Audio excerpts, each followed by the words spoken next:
Listen. One man, one voice, one nation in pain.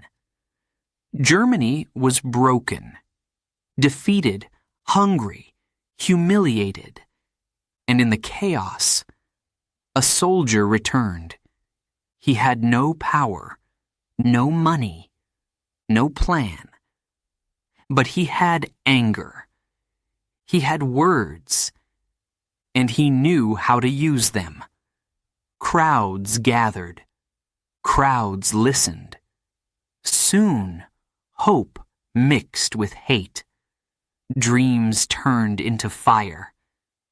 This is not just history. It is a warning. How does one man rise so high? And how does he fall so far? The story begins.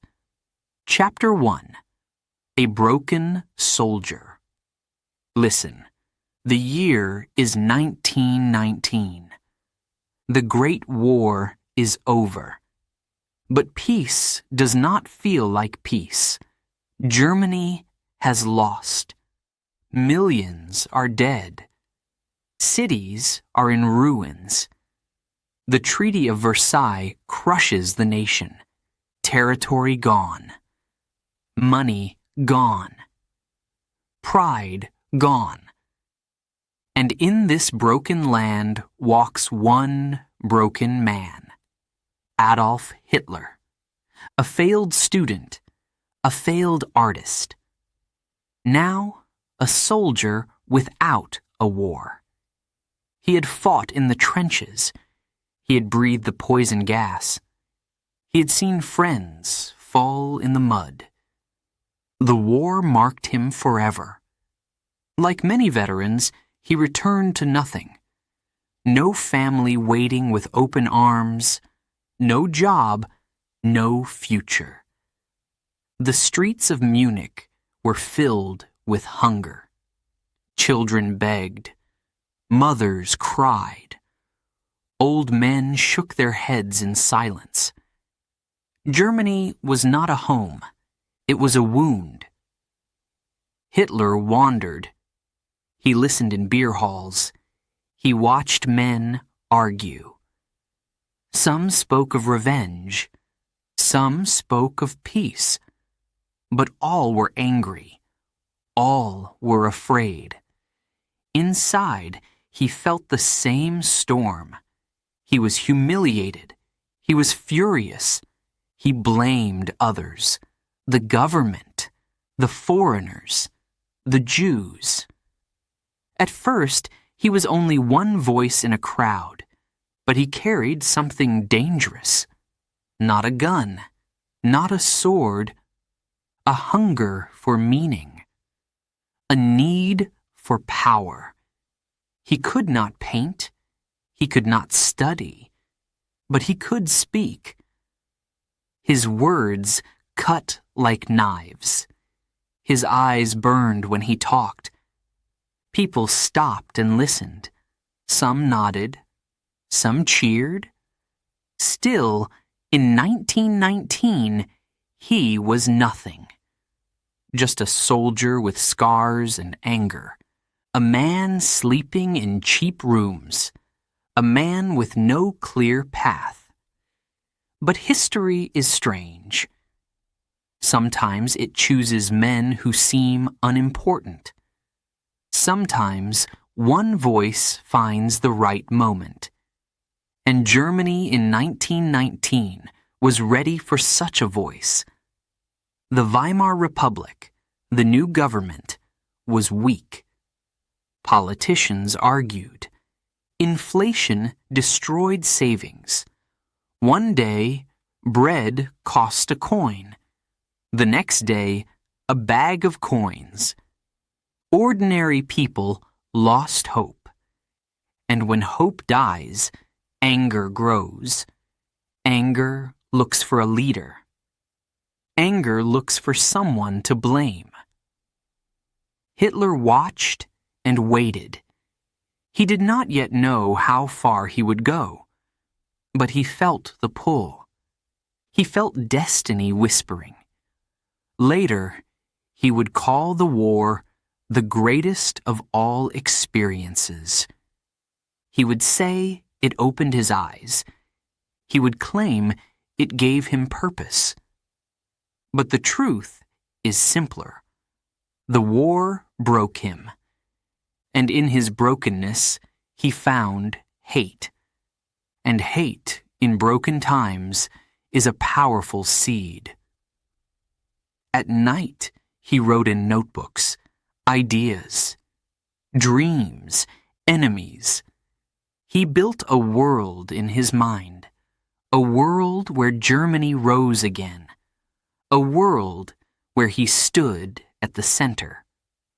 No one saw him yet. He was invisible to history, just another poor veteran.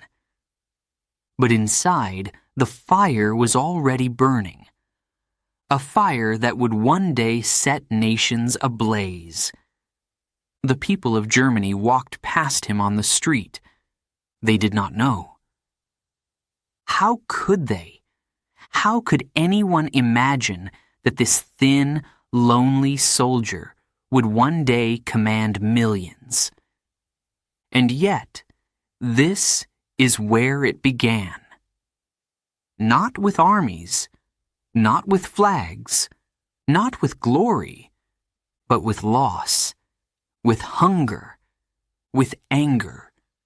One soldier, one broken life, one dangerous dream. The story of his rise and his fall was about to begin. Chapter 2. Words as Weapons. Listen, guns were silent now. The war was over. But another war was waiting. A war of words. Adolf Hitler had no money, no job, no family to guide him.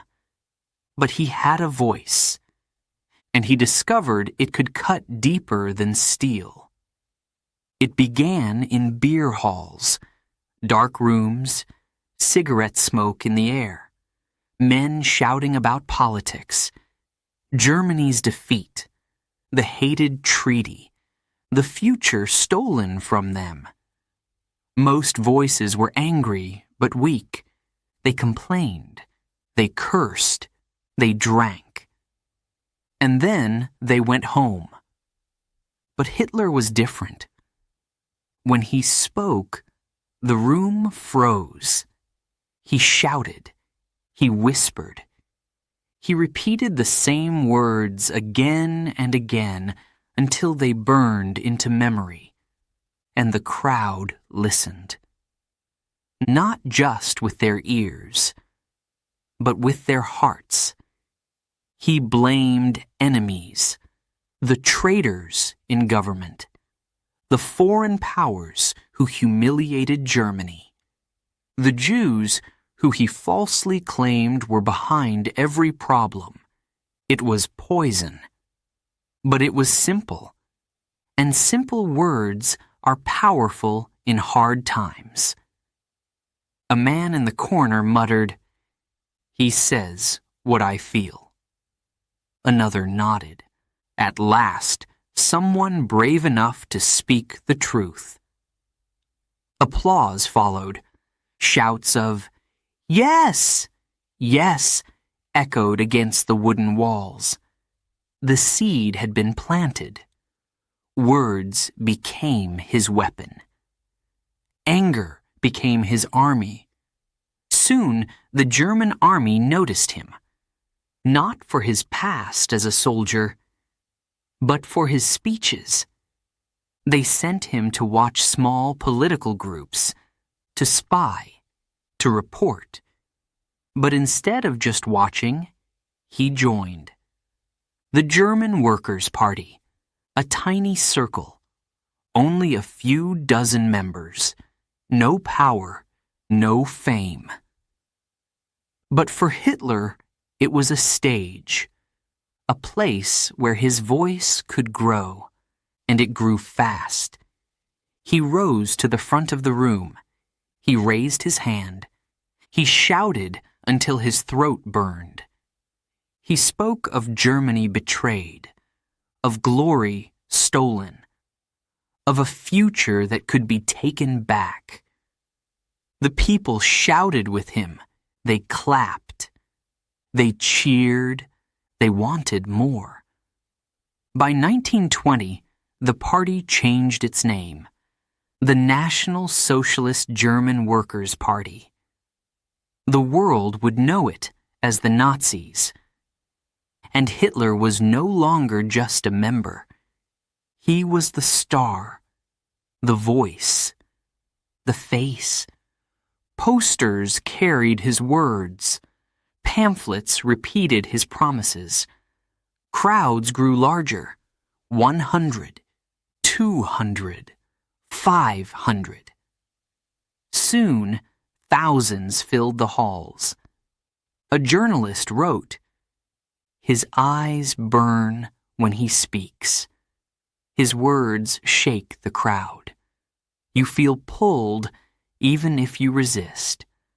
And that was the danger. He did not need truth. He needed emotion. He did not need facts. He needed fury. Germany was desperate, and desperate people listened. Teachers noticed students repeating his lines. Workers argued in factories, using his slogans. Women whispered his name at markets. His voice spread like fire through dry grass. One evening, after a long speech, a veteran approached him. "You fight with no gun," the man said, "yet you make us ready to die again." Hitler smiled. He had found his weapon. In those years, the battlefield was not in the mud of France. It was in the minds of Germans, and he was winning.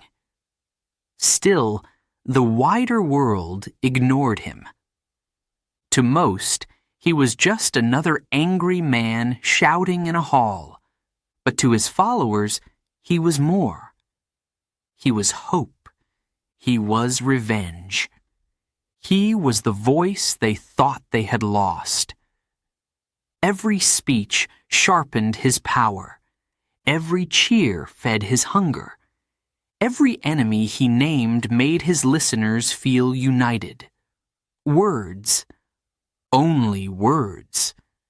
But in his hands, they were sharper than bullets. And history was beginning to turn. The broken soldier was becoming something else. A speaker. A leader. A danger. Germany's wounds gave him an audience, and his voice gave him a path that would not end in peace. The world did not yet see it, but in smoky beer halls, a shadow was rising, one speech at a time, one lie at a time, one cheer at a time. The war of words had begun. Chapter 3. The Party of Rage. Listen. It began small. A few men in a back room, cheap tables, warm beer, angry voices. The German Workers' Party. Hardly anyone knew their name. No power, no future. Just frustration. But frustration is fuel.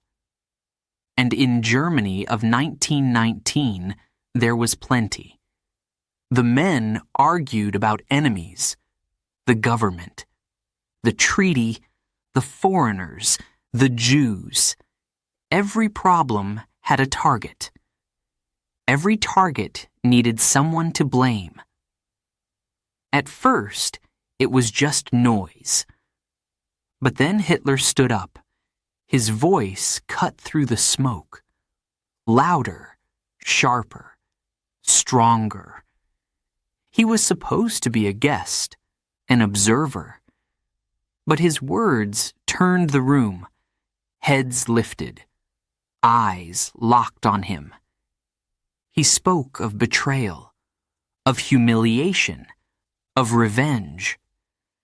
Men who were half asleep leaned forward. They nodded. They clapped. They shouted his name. That night, the party leaders noticed. Here was something rare. A man who could speak to the heart of rage. Soon, Hitler was not just attending meetings. He was leading them. He was writing speeches. He was shaping the message. And the message was simple. Germany was betrayed. Germany was bleeding. Only a new force could save it. The party adopted symbols, flags, slogans. The swastika appeared, bold, black, unforgettable. The anger needed a banner. Now it had one. Crowds began to grow, first dozens, then hundreds, then thousands. People who felt invisible found a voice. People who felt powerless found energy. They shouted together. They saluted together. They believed together. One woman in Munich whispered, "Finally, someone speaks for us." A factory worker shouted, "At last, a leader who is not afraid." The party fed on anger, and anger grew stronger every day. Inflation destroyed savings. Farmers lost their land. Unemployment climbed. People starved. And in their pain, they listened to Hitler. The more Germany suffered, the more his words sounded like answers.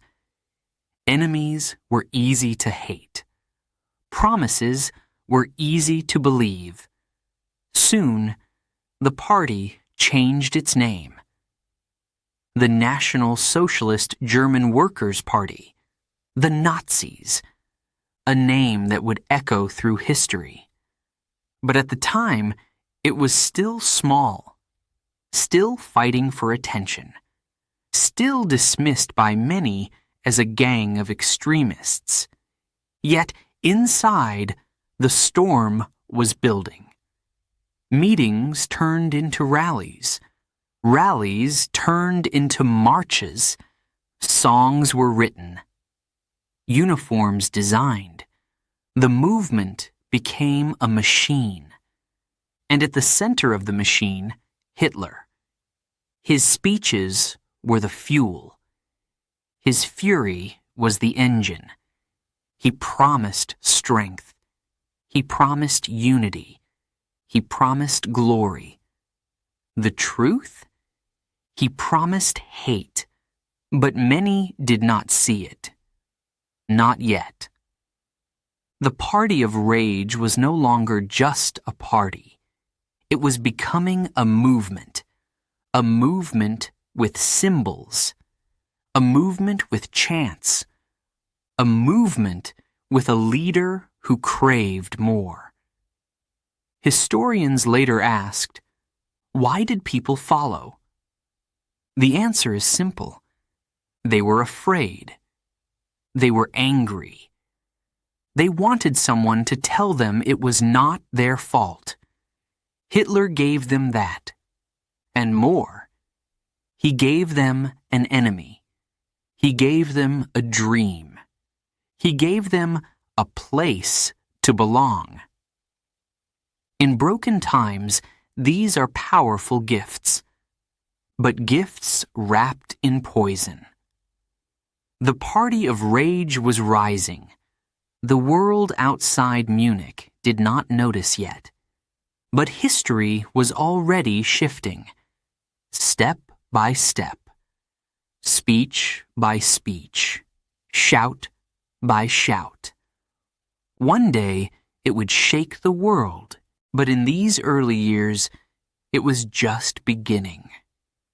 The question was no longer if people would follow. It was how far they would go. Chapter 4. From Prison to Book. Listen. The year is 1923. Munich. The city is tense. Anger fills the streets. Hitler and his followers believe their time has come. Germany is weak. The government is hated. The people are desperate. So they act. The beer hall putsch. A coup attempt. A gamble for power. Men with guns march through the streets. They shout. They wave flags. They believe they can take Germany in one night. But they are wrong. The police open fire. Chaos explodes. Shots echo against the walls. Men fall. Blood stains the cobblestones. Hitler runs. He is caught. He is charged with treason. The dream of power seems broken. Most men would disappear. Most men would be forgotten. But not Hitler.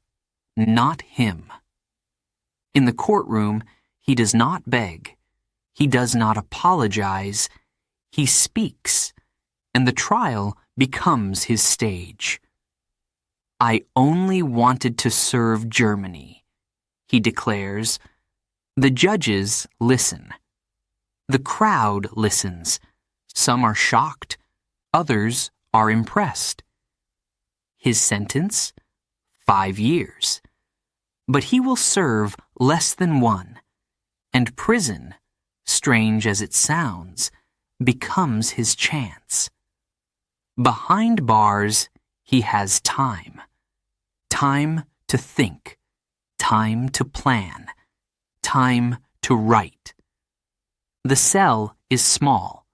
The walls are gray. But his mind is alive. Day after day, he fills notebooks, ideas, memories, dreams, hate. He writes of race, of power, of destiny. He blames Jews for every problem. He calls for expansion, for empire, for war. The book will be called Mein Kampf, My Struggle. To some, just pages of madness. To others, a blueprint for the future. Visitors come to see him. Party members bring food. They bring paper. They bring loyalty. Even in prison, his influence grows. A guard whispers to another, "This prisoner." He acts like a leader. Outside, Germany is still in crisis. Inflation destroys families. Hope is thin. And when Hitler's words leave the prison walls, they find an audience. Mein Kampf spreads. Not widely at first, but enough. Enough to turn his name into something larger. Enough to show that his dream is not dead. He learns a lesson in prison. Violence failed, but speeches worked. Writing worked. Words are stronger than bullets. When he is released, he is no longer just a failed rebel. He is an author, a prophet to his followers, a man with a vision written in ink. Some laugh at him, some ignore him. They think the danger has passed, but danger in words is easy to underestimate. Ideas do not stay locked behind bars. They travel. They grow. They wait. And Hitler waits too. Patient now. More careful. More focused. He knows the road to power is not through one night of guns. It is through years of words, years of speeches, years of convincing. The beer hall putsch failed, but prison gave him something else. A book, a plan, a weapon. History would remember his failure, but history would also remember his words. And words, once written, cannot be undone. The world had not read carefully enough, but the blueprint was there. The warning was clear. Mein Kampf was more than a book. It was a shadow of what was to come. Chapter 5. A Nation in Crisis. Listen. The year is 1929. The world shakes. The Great Depression begins. Banks collapse. Factories close. Millions lose their jobs. America suffers. And soon, the shockwave hits Germany. In Berlin, men wait in long lines for bread. In Hamburg, fathers search for work, any work. In Munich, mothers sell their jewelry for food. Children grow thin. Families break.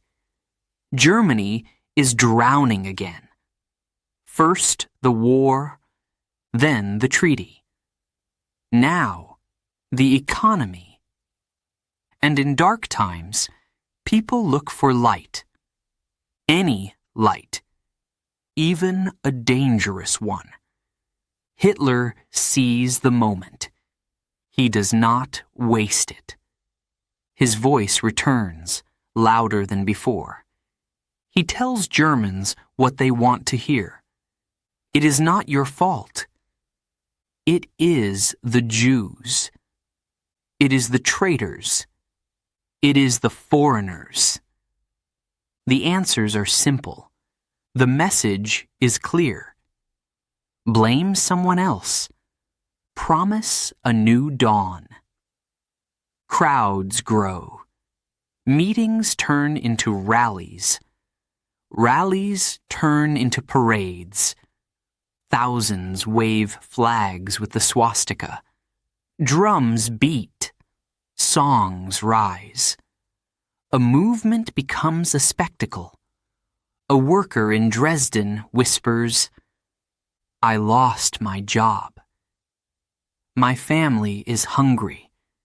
But when I hear him speak, I believe again. In Parliament, chaos reigns. Parties fight. Leaders argue. No one agrees. No one leads. And the Nazis rise. From the edges to the center. From noise to power. The depression is their fuel. Every closed factory is a new recruit. Every hungry child is a new reason to follow. Every broken promise from the government is a new victory for Hitler. By 1930, the Nazi Party wins seats in the Reichstag. Not a few, dozens. They are no longer small. They are no longer ignored. The newspapers cannot stay silent. Hitler's party surges. Nationalists gain ground. Germany turns to extremes. But many laugh. Many still dismiss him. He shouts. He blames. But he will fade. They are wrong. Because in times of crisis, The loudest voice is often heard first. And Hitler is the loudest. Farmers clap when he promises land. Soldiers cheer when he promises strength. Students march when he promises destiny. Everyone hears what they need. Everyone sees what they want. And yet, beneath the hope, the poison spreads. The speeches are full of hate. The slogans are full of lies. But desperation blinds the people. One night, in a cold apartment, a mother writes in her diary, "I do not like his anger. But my children are hungry. If he can bring food, do I care about his words?" This is how fear works. This is how anger grows. This is how hate wins. The crisis is not only in banks and factories. It is in the hearts of the people. And Hitler knows how to reach hearts. He repeats. He simplifies. He shouts. He promises. And the people cheer. The man who once sat alone, bitter and forgotten, now stands before tens of thousands. Flags wave. Crowds roar. He raises his hand. They salute. Germany is in crisis, and crisis is his chance. The question now is simple. Can the Republic survive, or will desperation hand power to the man who feeds it? The world does not yet know. But history is already moving, step by step, speech by speech, vote by vote. The broken nation is choosing, and soon the choice will change the world. Chapter 6, Chancellor of Germany. Listen, the year is 1933. Germany is broken, but Hitler is rising. The Nazis have grown, from a handful in beer halls to millions across the nation. Elections bring chaos. Violence fills the streets. Brown shirts march. Communists fight back. Police clash with protesters. Germany is on fire. And in the smoke, one man shouts louder than all. Adolf Hitler. He promises order. He promises strength. He promises to make Germany proud again. In January, the President of Germany, Paul von Hindenburg, makes a choice. A risky choice. A desperate choice. He names Hitler Chancellor. Some cheer, some fear. Most think it is temporary. We can control him, politicians whisper. He will play by our rules. But history laughs at their words. Hitler wastes no time. Within weeks, he tightens his grip. He speaks to the nation on radio. His voice shakes the air. He paints himself as savior. Millions believe. Then, fire. The Reichstag building burns. Flames light up the night sky in Berlin. The parliament is destroyed. The symbol of democracy reduced to ash. Who started it? Debate continues. But Hitler wastes no moment. He blames the communists. He declares an emergency. He demands new powers. fear spreads, and fear gives him what he wants. The Reichstag fire decree, freedom of speech suspended, freedom of press suspended, opponents arrested, prisons fill, democracy is dying, one law at a time. In March, another law passes, the Enabling Act. It gives Hitler the power to rule without parliament. One vote, one law. And the Republic is gone. The Nazis celebrate. Marches in the streets. Flags everywhere. Children sing songs in schools. Books with Hitler's name appear in shops, but others watch with dread. A teacher whispers to her friend, "He is not just a chancellor. He is a dictator."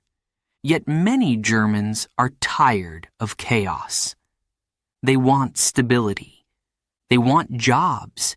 They want pride. And Hitler gives them the illusion of all three. Factories reopen. Highways are built. Propaganda fills the air. Joseph Goebbels, the master of media, makes sure Hitler's face is everywhere. On posters, on radios, in films. The Führer cult begins. He is no longer seen as just a man. He is seen as destiny, as savior, as Germany itself. But behind the glory, the darkness deepens. Enemies of the regime disappear. Jews lose rights. Books are burned. Voices are silenced. One young man in Berlin writes in his diary, "My father says life feels better. Work is back. Money is stable. But I see our neighbors taken away. I see fear in every eye. Is this the price of order? The transformation is complete." In less than a year, Hitler moves from the edge of politics to absolute power. The men who thought they could control him are gone. Some resigned, some arrested, some dead. He controls the police. The army swears loyalty to him personally, not to Germany, to him. The chancellor's seat has become a throne. The republic is a memory. The dictator is real. Germany stands at a crossroads. For many, it looks like hope. For others, it feels like fear. For history, it is the beginning of catastrophe. One man, one office, one nation under his command, and the world is watching. The question now is not if he will act, but how far he will go. Chapter 7. The Road to War. Listen. The year is 1936. Germany is no longer silent. It marches, it sings, it salutes. The swastika flies everywhere. On schools, on factories, on churches. Children raise their hands in the classroom. Men and women shout, "Heil Hitler," in the streets. The nation is united, or so it seems. Hitler has rebuilt the army. Tanks roll again. Planes roar in the sky. Factories work day and night. Germany is alive. But the life is built on lies. The world watches with unease. Britain frowns. France hesitates. America looks away. Many hope he will stop, but Hitler has no intention of stopping. Step by step, he tests the limits. First, the Rhineland. German soldiers march into the forbidden zone. No shots fired. No resistance. The world does nothing. Then, Austria. In 1938, German troops cross the border. Crowds cheer. Flowers cover the tanks. Hitler declares it a union. Anschluss. Austria is swallowed. Again, the world does nothing. Some leaders whisper, maybe he only wants to unite Germans. Maybe peace can last. But Hitler wants more. Always more. Next, Czechoslovakia. He demands the Sudetenland, a border region. British Prime Minister Neville Chamberlain flies to Germany. Meetings, papers, promises. At Munich, they sign an agreement. Peace for our time, Chamberlain declares. The Sudetenland is given to Hitler. No war, no fight, but no peace either. In Berlin, Hitler laughs. England has given me what I wanted, he says. His hunger grows. In March 1939, German troops take the rest of Czechoslovakia. No agreement now. No excuses. Pure conquest. Europe is shaken. The whispers turn to fear. Who is next? Poland. Always Poland. Hitler points east. He wants land. He wants resources. He wants space. Lebensraum. But this time, the world draws a line. Britain and France promise to defend Poland. If Germany invades, we will fight. Still, Hitler prepares. He makes a deal with Stalin, the Soviet leader. The Molotov-Ribbentrop Pact. A shocking alliance. Enemies on paper, partners in secret. They agree to divide Poland between them. The stage is set. The line is drawn. The guns are ready. And then, September 1st, 1939. German tanks cross the border into Poland. Planes bomb Warsaw. Civilians run for cover. The Blitzkrieg, lightning war, begins. The world holds its breath. Will Britain act? Will France act? 2 days later, they declare war. World War II has begun. One man's hunger has set the world on fire. From beer halls to bunkers, his path has led here. From broken soldier to dictator, his choices bring millions to the edge.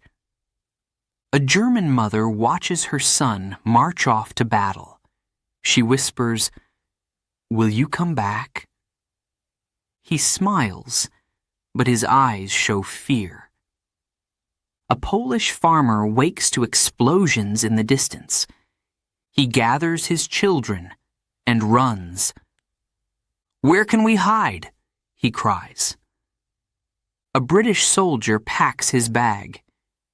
He kisses his wife. "I must go," he says. She holds him tight. Her tears fall silently. The road to war is no longer a road. It is a highway of fire. And once entered, there is no turning back. The world has stepped into darkness, and Hitler leads the march. Chapter 8. Fire and Destruction. Listen. The year is 1941. The world burns. Germany is at war with almost everyone. Poland has fallen. France has fallen. Bombs fall on London. Tanks roll across Europe. Hitler stands at the peak of his power. But his hunger is endless. He looks east, toward the Soviet Union, toward millions of people, toward land he calls Lebensraum. Operation Barbarossa, the largest invasion in history. June 1941.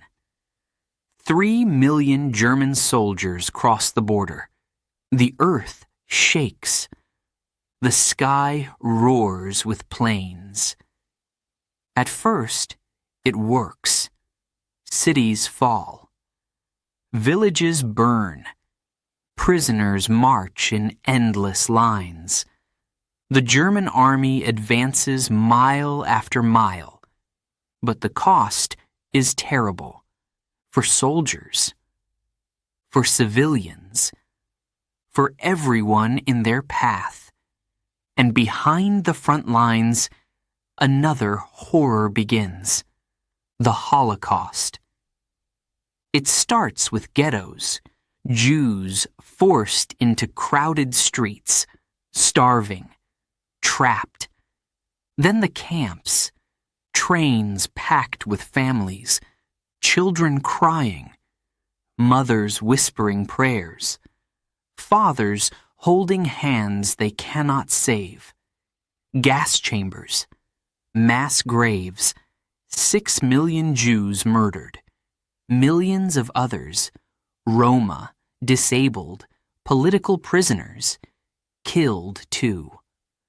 The fire of war hides the fire of genocide, but both burn at the same time. Back on the battlefield, the war changes. The Soviets do not break. The winter comes. Snow, ice, hunger. German soldiers freeze in the fields. Engines fail. Guns jam. In Stalingrad, the battle rages. Street by street, house by house. The German army is trapped, cut off, surrounded. Hitler refuses to retreat. Fight to the last man, he orders. And they do, until they cannot. Thousands surrender. The myth of invincibility dies in the snow.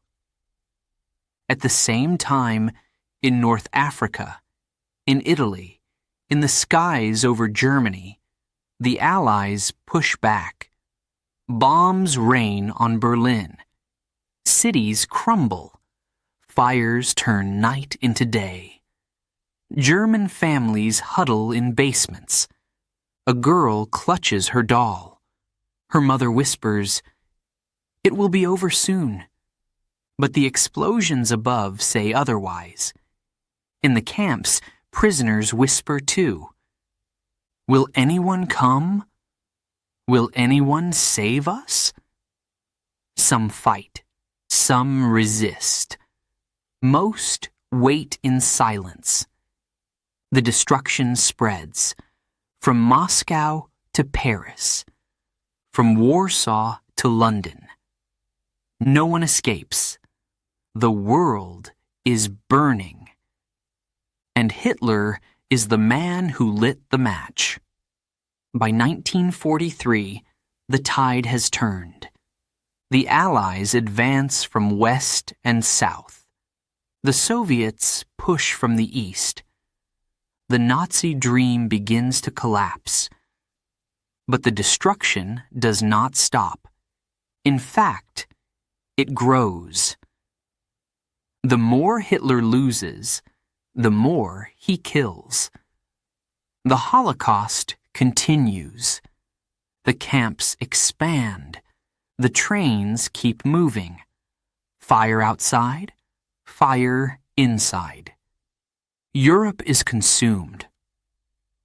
A soldier writes in his diary, "I no longer fight for victory. I fight to survive." A mother writes in her prayer book, "God, let my children live one more day." The war is no longer about glory. It is about survival. And survival is rare. The destruction is everywhere. Cities gone, families gone, a continent bleeding. This is Hitler's legacy at its height. Not greatness, not glory, only fire. Only destruction.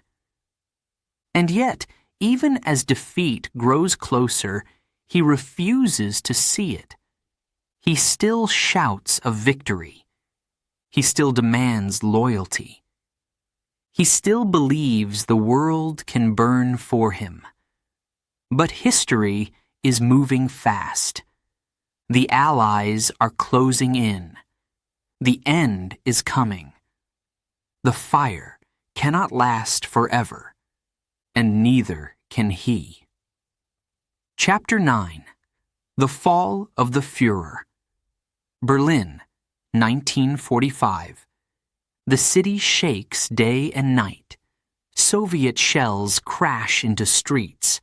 Buildings collapse. Smoke hides the sun. The empire that once marched across Europe is shrinking. Every border lost.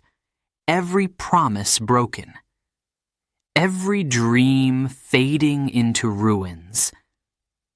Inside a bunker deep underground, Adolf Hitler sits. His hands tremble. His body is weak. The man who once shouted to millions now whispers to a few. Reports arrive. The Soviets are only blocks away. The Allies have crossed the Rhine. Germany is finished. But he refuses to accept it. He orders armies that no longer exist. He moves divisions that are already destroyed. He lives in a world of maps, not reality. Around him, loyal followers cling to illusions. Joseph Goebbels speaks of final victory. Others talk of miracles. But outside the walls, Berlin is dying. A young soldier hides in the rubble. His uniform is torn. His voice shakes. "Why are we still fighting?" he asks. No answer comes. Civilians run through the ruins. A mother drags her 2 children toward the subway tunnels. Explosions follow them. She whispers, "Hold on. Just hold on." In the bunker, Hitler makes his final decision. He will not be captured. He will not stand trial. He will end his life on his own terms. April 30th, 1945. He says goodbye to a few loyal faces. He enters a small room, a pistol in his hand. A single shot ends the story. Above, Berlin continues to burn. The Soviets storm the city. Their flags rise over the Reichstag. The war in Europe is almost over. The Führer is gone. But the destruction he caused remains. Millions dead, cities in ashes, families shattered forever. In the silence that follows, the world begins to ask, How did one broken soldier rise so high? How did words become weapons strong enough to enslave a nation? And how can we stop such hate from rising again? His rise was fast. His fall was final. A warning carved into history. Hate may grow. Fear may spread. But in the end, it destroys itself. The story of Adolf Hitler closes here. Not with glory, but with ruin. Not with triumph, but with silence.